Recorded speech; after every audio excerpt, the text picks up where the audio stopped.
I'm 94 years old. Stop doing these 7 things before it's too late. I almost didn't make this video. Not because I don't have anything to say. I have too much to say. That's the problem. When you've lived 94 years, you've seen enough to fill 1,000 videos. But then I thought about the mistakes. The ones I made. The ones I watched my friends make. The ones that cost us years, sometimes decades of happiness. And I thought, if one person watches this and changes just one thing, then it's worth it. So here I am. My name doesn't matter. What matters is this. I have buried most of the people I love. I have held hands at deathbeds. I have heard final words. And I can tell you with absolute certainty that almost nobody at the end of their life wishes they had worked more, worried more, or held grudges longer. They wish they had stopped doing certain things much, much sooner. Today, I'm going to tell you what those things are, 7 of them. And I need you to really listen, not just hear, because some of these are going to feel uncomfortable. Some of them are going to feel like I'm talking directly to you. I probably am. Let's start with the one that surprises people the most. Number 1. Stop waiting to be ready. I was 34 years old when I wanted to start my own business. I had the idea, I had some savings, I had everything I needed. But I waited. I told myself I needed more experience, more money, more confidence, more time. I finally started when I was 41. 7 years later. Those 7 years are gone. I cannot get them back. Here's what I know now that I didn't know then. You will never feel ready.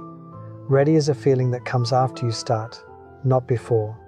Every single person who has ever done something meaningful did it before they felt prepared.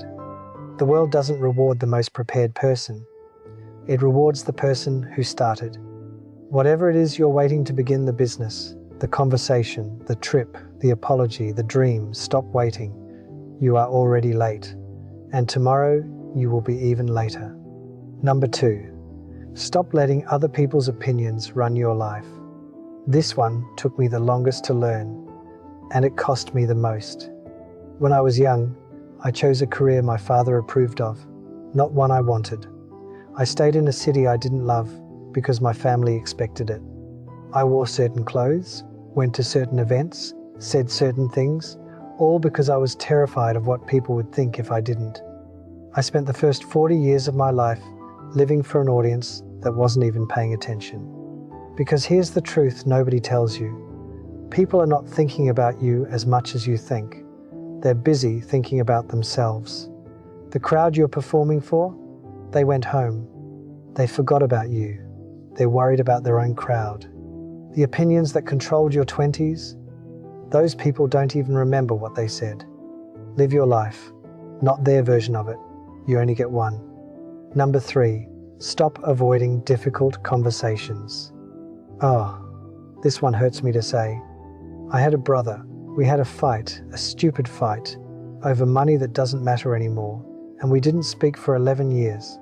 11 years of holidays without him. 11 years of milestones he wasn't part of. 11 years of stubbornness on both sides. We finally made peace when he got sick. We had 3 good months together before he died. 3 months. After 11 years. I think about those 11 years all the time. What we missed. What we could have had. All because neither of us was willing to pick up the phone and say, I miss you. I was wrong. Can we fix this? That conversation feels hard, I know. But I promise you, the conversation you're avoiding right now is not as hard as living with the regret of never having it. Call the person, send the message, have the talk. Today. Number 4, stop treating your body like it will forgive everything forever. It won't. I was invincible in my 30s. I ate terribly, slept too little, drank too much, and exercised almost never. And for a while, my body kept up. It always does when you're young. But the body keeps score. Every year you ignore it, it keeps a record. And eventually, usually around the time you finally want to slow down and enjoy life, it hands you the bill. I have friends who spent their 60s and 70s sick. Not because of bad luck, because of decades of small daily choices that added up. You do not have to be an athlete. You do not have to be perfect, but you have to move. You have to sleep. You have to eat something that grew from the ground. You have to treat this body like the only home you will ever live in, because it is.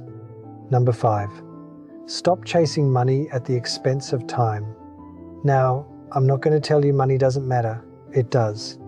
I know what it's like to worry about rent. I know what poverty feels like. Money matters. But past a certain point, past having your needs met and a little security, more money stops buying more happiness. The research says this, and my 94 years say this. What I wish I had understood sooner is that time is the only currency that matters in the end.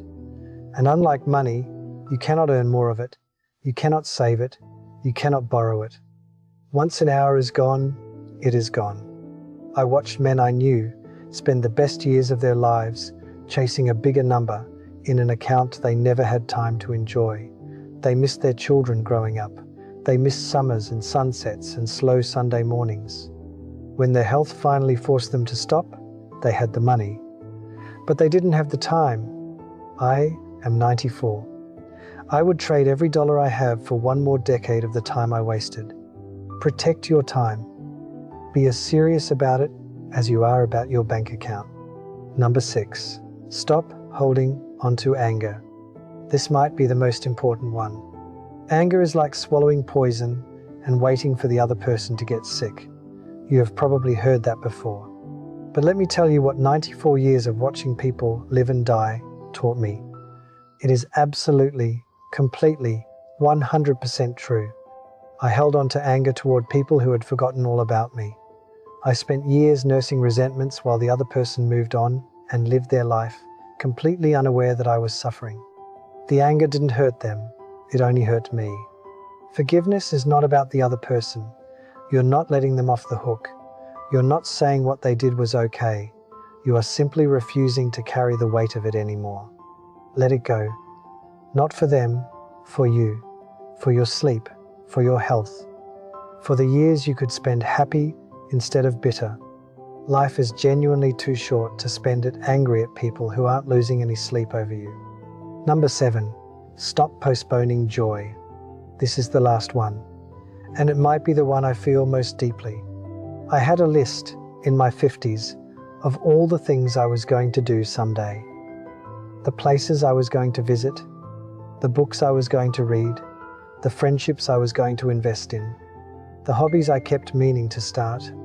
Someday, when things slow down, when the kids are grown, when I retire, when the timing is right, I crossed off some things on that list, not enough. And some of the things I never got to some of those places, some of those people are gone now. The window closed. Here is the hardest lesson I have learnt in 94 years.